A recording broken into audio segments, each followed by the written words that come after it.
तो इनके जो एग्जाम्पल हैं वो हो जाएंगे CH4, इसका एग्जाम्पल हो जाएगा अमोनिया इस तरीके से, और इसका एग्जाम्पल हो जाएगा H2O, दो लोन पेयर, ठीक है। और हाइड्रोजन की, हाँ, ये जो NH बॉन्ड बन रहा है उसमें sp3 हाइब्रिड ऑर्बिटल है नाइट्रोजन का, और 1s ऑर्बिटल किसका है, H एटम का कन्फिगुरेशन। तो एक इलेक्ट्रॉन यहाँ होगा और इस तरीके से यहाँ पे ऐसे बनेगा, यहाँ पे 2 D के इलेक्ट्रॉन आ जाएंगे। नेक्स्ट हेडिंग लिखो आप लोग, और वो है examples of sp3 hybridisation.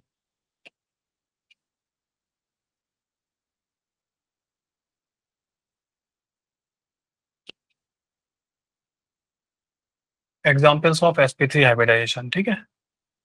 sp3 hybridisation आपको ये समझ में आ ही रहा होगा, S plus p x plus p y plus p z, ये सारे हो ही रहे हैं, है ना।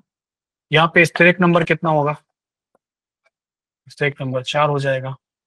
टाइप ऑफ पार्टिकल्स कैसे हो जाएंगे, एक तो AB4 टाइप का हो जाएगा जैसे CH4, एक AB3L जैसे अमोनिया NH3, एक हो जाएगा AB2 जैसे H2O।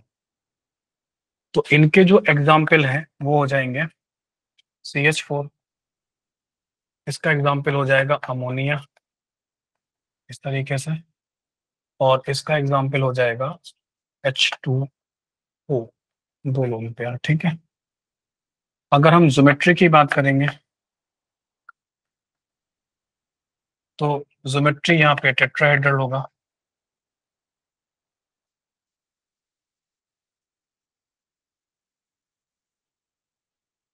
ठीक है।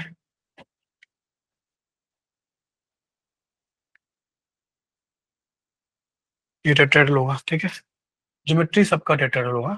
अगर हम शेप करेंगे तो शेप चेंज हो जाता है, इसका क्योंकि लोन पेयर नहीं है तो ये टेट्राहेड्रल ही होगा, ठीक है ना। ये कैसा होता है, पिरामिडल हो जाता है। ये वी शेप है ना, ये वी शेप भी लिख सकते हैं या बेंच लिख सकते हैं।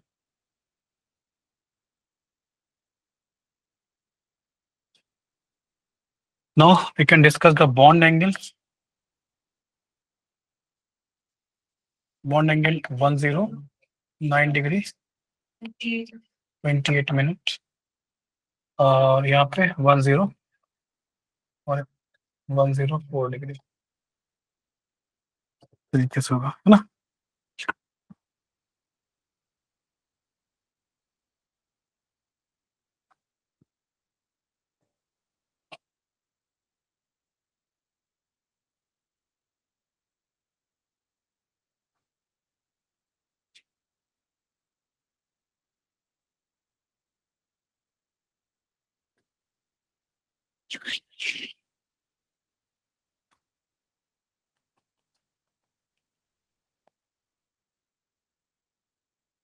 ठीक है, सबसे पहले हम लोग बात कर लेते हैं अमोनिया के लिए, ठीक, ये हो जाएगा, है ना।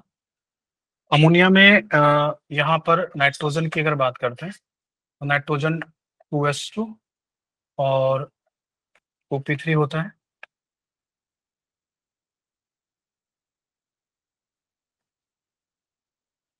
यहाँ पे हाइब्रिडेशन क्या है नाइट्रोजन का,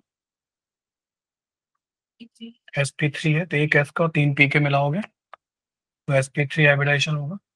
कितनी हाइब्रिड ऑर्बिटल जनरेट होंगी, 4 हाइब्रिड ऑर्बिटल जनरेट होंगी, और वो चारों हाइब्रिड ऑर्बिटल्स इस तरीके से टेट्राहेड्रल पोजीशन पे आप लगा दो। अब बारी है इलेक्ट्रॉन रखने की। 4 हाइब्रिड ऑर्बिटल्स में आप कितने इलेक्ट्रॉन रखोगे,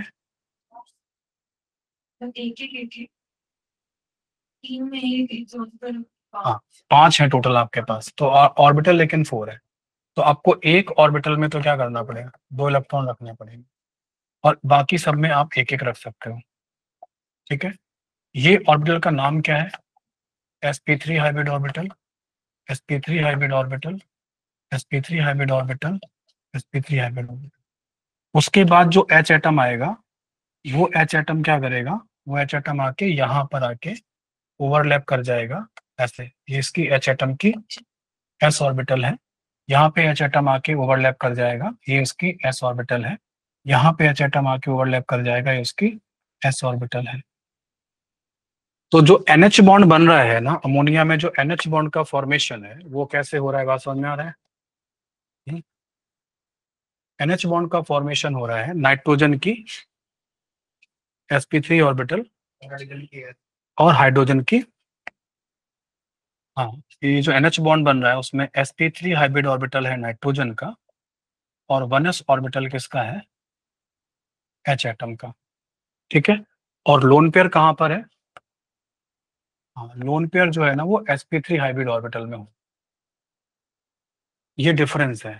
NH2 में जो था, ठीक है ना, NH2 के केस में यहाँ पर जो NH2 पे जो नाइट्रोजन था, ये भी नाइट्रोजन है, अमोनिया में भी नाइट्रोजन है, यहाँ पर नाइट्रोजन का जो लोन पेयर है वो प्योर p ऑर्बिटल में है, और यहाँ पर जो नाइट्रोजन का लोन पेयर है वो हाइब्रिड ऑर्बिटल में है ना, और इसमें लगभग कितने परसेंट आएगा एस करेक्टर, 25%, थोड़ा ज्यादा हो जाता है, लोन पेयर वाली ऑर्बिटल थोड़ा एस करेक्टर खींच लेती है, ये बैंड सूल में बताते हैं, आएगा इसके बाद ही आएगा। नहीं, ये तो सारी ऑर्बिटल आइडेंटिकल है, आपका जिसमें मन करे उसमें रख दो, यहाँ रखते हो देखने में अच्छा लगता है और कुछ नहीं, बाकी यहाँ रखोगे तो उल्टा सीधा दिखेगा, है ना, यहाँ देखने में अच्छा लगता है और कुछ नहीं है। ऐसे बनाओगे तो पिरामिडल का फील आता है ना, ऐसे बनाओगे ना तो पिरामिडल का फील आता है, तो यहाँ लोन पे रखोगे तो वहां कहीं से देखोगे पिरामिड दिखेगा नहीं, है ना, ऐसे रखोगे तो पिरामिड देखने में फील आता है कि हाँ भाई पिरामिड बन रहा है, देखने में सही लगता है, ठीक है, रखने को तो आप कहीं भी रख सकते हो। ओके, एक तो ये हो गया, आगे काम करें, ठीक है ना। अब हम लोग काम कर लेते हैं, जैसे कुछ इस तरीके के पार्टिकल हैं, जैसे H2SO4 है, जैसे H3PO4 है, इन पर बात कर लेते हैं, ठीक है। तो H2SO4 में अगर आप इसका स्ट्रक्चर बनाओगे तो आप इस तरीके से ही बनाओगे, ध्यान से देखिए।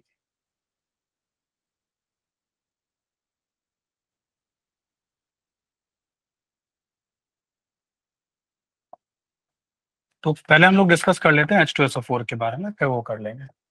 तो H2SO4 का स्ट्रक्चर मुझे शायद किसी को एक्सप्लेन करने की जरूरत नहीं है, सब लोग बना लेंगे। इसमें जो सल्फर एटम है उसका हाइब्रिडाइजेशन क्या आ रहा है, sp3 आ रहा है ना, ठीक है।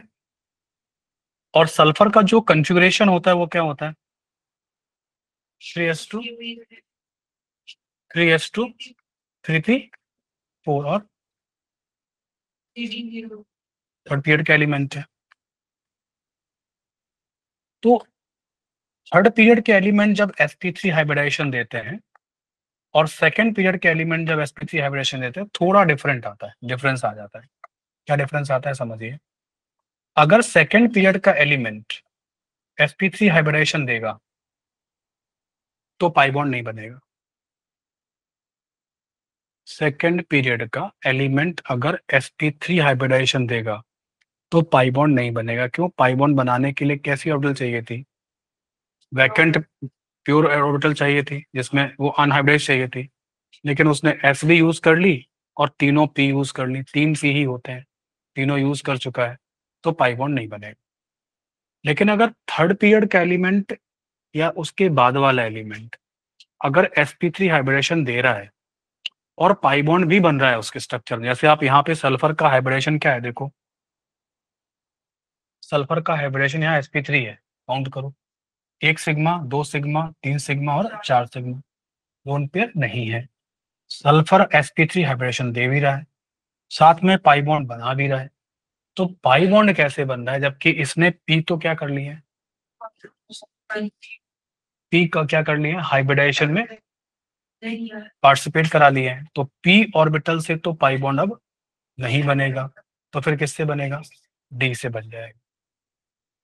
तो वही आपको बताना था, यहाँ पे सल्फर की कितनी वैलेंसी है इस समय, 2, 2 4, 5 और 1 6, और अभी ये सल्फर का ग्राउंड स्टेट कॉन्फ़िगरेशन है, यहाँ वैलेंसी कितनी है, 2। वैलेंसी कैसे डिसाइड करते हो, नंबर ऑफ अनपेयर्ड इलेक्ट्रॉन से, 2 ही अनपेयर्ड इलेक्ट्रॉन है तो वैलेंसी 2 है और ग्राउंड स्टेट कॉन्फ़िगरेशन है। यहां से क्या करो, एक इलेक्ट्रॉन आगे भेज दो तो कितनी वैलेंसी हो जाएगी, 4। ठीक है, और वो होगा फर्स्ट एक्साइटेड स्टेट कॉन्फ़िगरेशन। एक इलेक्ट्रॉन और यहाँ से यहाँ भेज दो, तो वैलेंसी हो जाएगी 6 और वो हो जाएगा सेकंड एक्साइटेड स्टेट कॉन्फ़िगरेशन। तो एक इलेक्ट्रॉन यहाँ होगा और इस तरीके से यहाँ पे ऐसे बनेगा, यहाँ पे 2 डी के इलेक्ट्रॉन आ जाएंगे। अब आप क्या कर रहे हो कि आप इसका सल्फर का sp3 हाइब्रिडाइजेशन कर रहे हो। सल्फर sp3 हाइब्रिडाइजेशन करने से कितनी हाइब्रिड ऑर्बिटल बनाएगा? 4। तो कितने सिग्मा बॉन्ड बन जाएंगे? 4 सिग्मा बॉन्ड बन जाएंगे। ये बन रहा है, एक सिग्मा बॉन्ड ये बन गया, दूसरा सिग्मा बॉन्ड ये बन गया, तीसरा ये बन गया और चौथा ये बन गया। 4 सिग्मा बॉन्ड बन गए। ठीक है, अब बारी है पाई बॉन्ड बनाने की। पाई बॉन्ड बनाने के लिए आपके पास डी ऑर्बिटल में 2 अनहाइब्रिडाइज ऑर्बिटल है, मतलब 2 इलेक्ट्रॉन ऐसे हैं जो कि अनहाइब्रिडाइज ऑर्बिटल में या प्योर एटॉमिक ऑर्बिटल में प्रेजेंट है, लेकिन वो डी है। तो सल्फर पाई बॉन्ड बनाने के लिए अपनी डी ऑर्बिटल का यूज करेगा।